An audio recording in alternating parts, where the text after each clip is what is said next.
అదే RTV app వార్తల్ని క్షణాల్లో చదివే అవకాశం ఉంటుంది. ఒక న్యూస్ పేపర్, ఒక టెలివిజన్ ఛానల్ మీ చేతుల్లో ఎప్పుడూ ఉంటాయి. ఇప్పటికే దేశంలో విద్యారంగ సమస్యలు పరిష్కరించాలని చెప్పి ఒక విద్యార్థి సంఘాలు ఇప్పటికే విద్యార్థుల పక్షాన పోరాటాలు చేయడం జరుగుతుంది. అందులో భాగంగా నీట్ పరీక్ష లీకేజీ సంబంధించి సిద్దిపేటలో ఉన్న విద్యార్థి సంఘం నాయకులు AIPSU, NSUI, AIYF, SFI, NSUI, ASF, SFI సంబంధించిన విద్యార్థి సంఘాల నాయకులు స్థానికంగా జిల్లా కేంద్రంలో ఉన్నటువంటి అన్ని పాఠశాలను కూడా బంద్ చేయడం జరిగింది. విద్యార్థి సంబంధించిన నీట్ పరీక్షను, కౌన్సిలింగ్ను రద్దు చేయాలి, ఈ యొక్క లీకేజీని మేము తీవ్రంగా తప్పుపడుతున్నామని చెప్పి ఇప్పటికే విద్యార్థి సంఘం నాయకులు కూడా ఈ యొక్క స్కూల్స్ కానీ కాలేజీలు కానీ బంద్ చేయడం జరిగింది. అందులో భాగంగా విద్యార్థి సంఘం నాయకులు మనతో ఉన్నారు. చెప్పండి, ఎందుకు బంద్ చేశారు ఈరోజు? నీట్ యూజీ పరీక్ష పేపర్ లీకేజ్ అయింది. పేపర్ లీకేజ్ అయిందని మేము చెప్పడం కాదు, స్వయంగా చేసినోడే ఇవాళ ఒప్పుకుంటున్నటువంటి పరిస్థితి. ఆయనతో పాటు ఎవరెవరు సహకారం అందించారు, ఎంతకు కొనుక్కున్నారు అనేటువంటి విషయాన్ని బహిరంగ రోడ్డు మీదకి వచ్చి ఆయన ప్రకటించినా కూడా ఈ కేంద్ర ప్రభుత్వం ఆయన అరెస్ట్ చేయకుండా, ఆయన మీద చర్యలు తీసుకోకుండా ఇంకా నిర్లక్ష్యంగా వ్యవహరిస్తున్నటువంటి పరిస్థితి. ఈ తీరును మేము తీవ్రంగా ఖండిస్తూ ఉన్నాం. గత 20 రోజుల నుంచి మేము వివిధ విద్యార్థి విన సంఘాల ఆధ్వర్యంలో నీట్ బాధిత విద్యార్థులకు న్యాయం చేయాలి, నేషనల్ టెస్టింగ్ ఏజెన్సీ ఎన్టీఏను తక్షణమే రద్దు చేయాలి, ఈ నీట్ పరీక్ష ఏదైతే ఉందో ఏ రాష్ట్రాలకు ఆ రాష్ట్రాలు నిర్వహించుకునేటువంటి వెసులుబాటు కల్పించాలనేటువంటి డిమాండ్ల మీద 20 రోజుల నుంచి పెద్ద ఎత్తున మేము ఉద్యమాలు చేస్తూ ఉన్నాం. దానిలో భాగంగా ఈ రాష్ట్రంలో ఉన్నటువంటి 2 కేంద్ర మంత్రులు అయినటువంటి బండి సంజయ్, కిషన్ రెడ్డి అపాయింట్మెంట్ మేము కోరినాం, వాళ్ళు ఇయ్యలే. చివరికి మేము వాళ్ళ ఇండ్లను ముట్టడించినాం.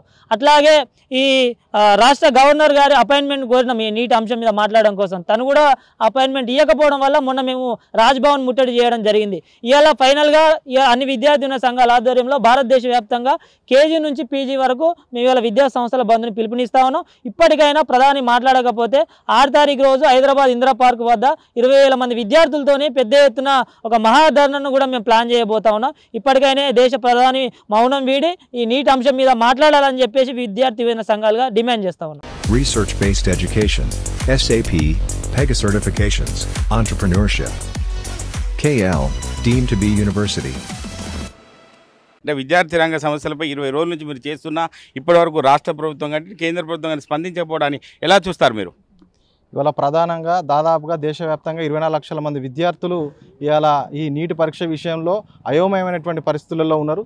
మరి ప్రత్యక్షంగా మరి ఈ పరీక్ష లీకేజీకి సంబంధించినటువంటి వ్యక్తులందరూ కూడా దొరికినా కూడా ఇప్పటివరకు కూడా ఎట్లాంటి చర్యలు తీసుకోకపోవడం, అదేవిధంగా మేము ప్రధానంగా డిమాండ్ చేస్తున్నటువంటి అంశము ఇలా ఎన్టీఏని రద్దు చేయాలి, అదేవిధంగా కేంద్ర విద్యాశాఖ మంత్రిని వెంటనే బర్తరఫ్ చేయాలని చెప్పేసి కూడా ప్రధానంగా డిమాండ్ చేస్తా ఉన్నాం. అదేవిధంగా నరేంద్ర మోడీ గారు కూడా మరి బయటకు వచ్చి ప్రజలందరికీ కూడా బహిరంగ క్షమాపణలు చెప్పాలని కూడా డిమాండ్ చేస్తూ ఉన్నాం. ఇలా ఎన్ని రకాల ఉద్యమాలు చేసినప్పటికీ, ఎన్ని రకాల నిరసన కార్యక్రమాలు చేసినా కూడా వాటిపైన నోరు మెదపకుండా ఇవాళ నరేంద్ర మోడీ గారు ఇలా కాలం వెల్లదీస్తున్నటువంటి పరిస్థితి ఉంది. కాబట్టి వెంటనే ఇకనైనా వారి యొక్క నిర్లక్ష్యం ధోరణి పక్కన పెట్టి ఇవాళ మీరు బయటకు వచ్చి సమాధానం చెప్పాల్సినటువంటి అవసరం ఉంది. దీనిపైన వెంటనే చర్యలు తీసుకోవాల్సినటువంటి అవసరం ఉంది. లేని పక్షంలో మేము ఈ నిరసన కార్యక్రమాలు, ఈ ప్రదర్శనలు చేస్తూనే రేపు పొద్దున ఢిల్లీని కూడా ముట్టడి చేయడం కోసం కూడా సిద్ధంగా ఉన్నామని చెప్పేసి హెచ్చరికలు జారీ చేస్తూ ఉన్నాం. 1,000+ faculty, 600+ PhD, industry driven skilling. KL deemed to be university. మీరు చెప్పండి, ఎన్డీఏ ప్రభుత్వం తీరును ఎలా ఖండిస్తారు మీరు? ఈరోజు చూసుకుంటే ఎన్డీఏ ప్రభుత్వం మొత్తం తీరు ఈరోజు అర్థమవుతా ఉంది. కేంద్ర ప్రభుత్వంలో ఈరోజు నరేంద్ర మోదీగా ఉన్నారు. కేవలం ఈరోజు మరి విద్యార్థులకి అన్యాయం జరుగుతుంటే కూడా ఈరోజు ప్రధానమంత్రి కూడా, అదేవిధంగా విద్యాశాఖ మంత్రి కూడా కనీసం స్పందించలేదు. దేశవ్యాప్తంగా 20 లక్షల మంది విద్యార్థులకు అన్యాయం జరుగుతూ ఉంటే దేశవ్యాప్తంగా ఆందోళన జరుగుతూ ఉన్నాయి. మన ఎన్ఎస్యూ ఆధ్వర్యంలో అన్ని సంఘాలు కలిసి కూడా పార్లమెంట్ ముట్టడి చేయడం జరిగింది. కాబట్టి ఈరోజు కనీసం కూడా స్పందించలేదు. ప్రధానంగా మేము అన్ని సంఘాలుగా విద్యార్థులుగా డిమాండ్ చేస్తూ ఉన్నాం. ఈరోజు మరి విద్యార్థులకు న్యాయం జరగాలి, ప్రధానంగా ఎన్టీఏను రద్దు చేయాలి. అదేవిధంగా చూసుకుంటే పరీక్ష నిర్వహణను కూడా ఈరోజు రాష్ట్రాలకు అప్పగించాలి. అదేవిధంగా చూసుకుంటే ఈరోజు విద్యార్థులకి మరి న్యాయం జరిగే వరకు కూడా అన్ని విద్యార్థి సంఘాలుగా మేము పోరాడతామని ఈ సందర్భంగా తెలియజేస్తా ఉన్నాం. అంటే గత 20 రోజులుగా మీరు చేస్తున్నటువంటి విద్యార్థుల పక్షాన మీరు చేస్తున్నారు, కానీ ఇప్పటి వరకు స్పందించకపోవడం ఎట్లా చూస్తారు ఆ విషయంలో మీరు ఎస్ఎఫ్ఐగా? వాస్తవికంగా బీజేపీ అధికారంలోకి వచ్చిన తర్వాత విద్యార్థుల భవిష్యత్ అనేది ప్రశ్నార్థకంగా మారింది.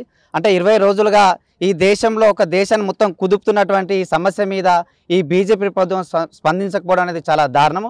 ఇప్పటికైనా కూడా ఈ కేంద్ర ప్రభుత్వం ఏదైతే మరి ఈ విద్యార్థుల యొక్క నిజమైనటువంటి న్యాయమైనటువంటి డిమాండ్ కోసం ఇలా పోరాడుతున్నారో ఆ యొక్క సమస్య మీద మరి వెంటనే స్పందించాలని చెప్పేసి ఇవాళ మేము ఏఎస్ఎఫ్గా విద్యార్థి సంఘాలుగా మేము ప్రశ్నిస్తూ ఉన్నాం. ఎందుకంటే ఈ దేశంలో ఉన్నటువంటి ఈ నరేంద్ర మోడీ అధికారంలోకి వచ్చిన తర్వాత విద్యా వ్యవస్థ పూర్తిగా కుంటుపడింది.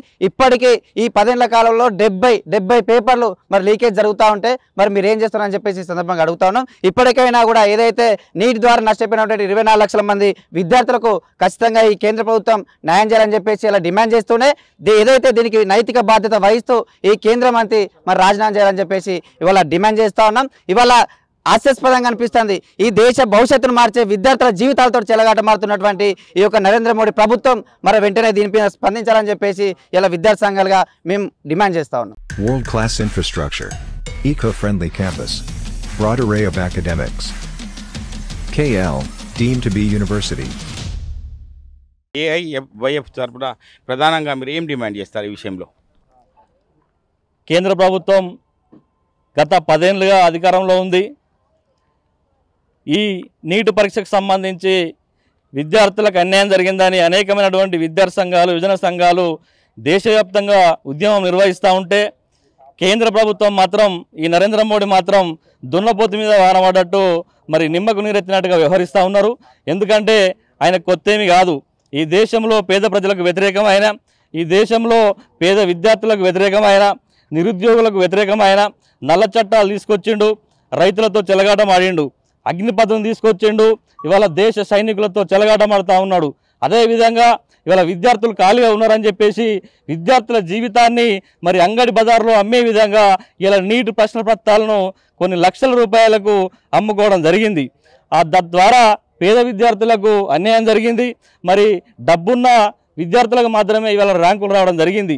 దీన్ని నిరసిస్తూ ఇది తప్పుగా భావించి క్షమాపణ చెప్పాలని ఇలా విద్యార్థి యువజన సంఘాల ఆధ్వర్యంలో పెద్ద ఎత్తున ఉద్యమాలు నిర్వహిస్తూ ఉన్నా కూడా కేంద్ర ప్రభుత్వం పట్టించుకోకపోవడం చాలా బాధాకరం.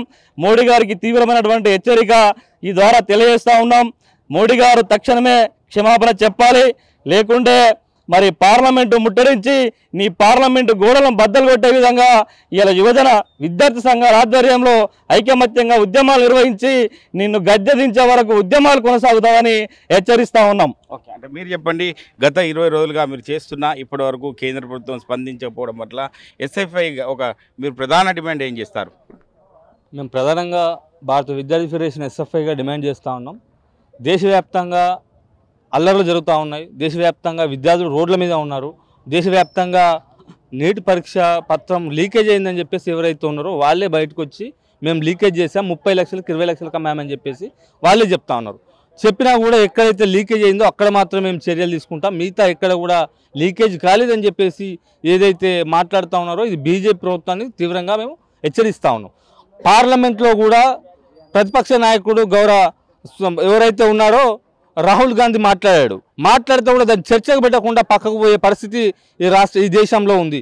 రాష్ట్రంలో కూడా ఎంసెట్ మాదిరిగానే సొంతంగా జిల్లాల్లో కానీ మండలాల్లో కానీ చాలా పేద మధ్యతరగతి నుంచి విద్యార్థులు వస్తారు. నీటి పరీక్షకు మినిమం చదవాలంటే మినిమం 2 నుంచి 3 లక్షల రూపాయలు అవుతాయి. ఈ మధ్యతరగతి విద్యార్థులు చదివి కూడా నీటు రాస్తే ఆశకోశలు రాస్తే వీళ్ళు ఆశ లేకుండా పేపర్లు బఠాని పొట్లాలే కమ్ముకొని పేపర్ లీకేజ్ చేసి ఈరోజు విద్యార్థులను నడి రోడ్డు మీద అమ్ముకునే పరిస్థితి చేస్తా ఉన్న పరిస్థితి ఉంది. ఎస్ఎఫ్ఐగా చాలా క్లియర్గా చెప్తా ఉన్నాం, నరేంద్ర మోడీ ప్రభుత్వం త్వరలో కూలిపోబోతోంది.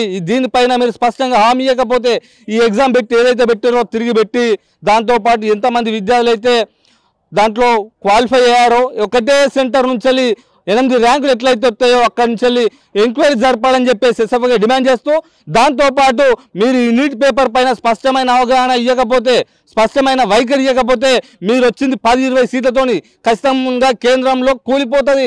విద్యార్థులు తలుసుకుంటే గతంలో అనేక ప్రభుత్వాలు కూలిపోయిన చరిత్ర ఉంది. కాబట్టి ఇప్పటికైనా బీజేపీ ప్రభుత్వం ఆలోచించాలి, ఇక్కడున్న స్థానికంగా ఉన్న బండి సంజయ్, కిషన్ రెడ్డి ఆలోచించాలి, లేకపోతే మీ మంత్రి పదవులకు మీరు రాజీనామా చేయాలని చెప్పి ఎస్ఎఫ్ఐగా డిమాండ్ చేస్తా ఉన్నాం.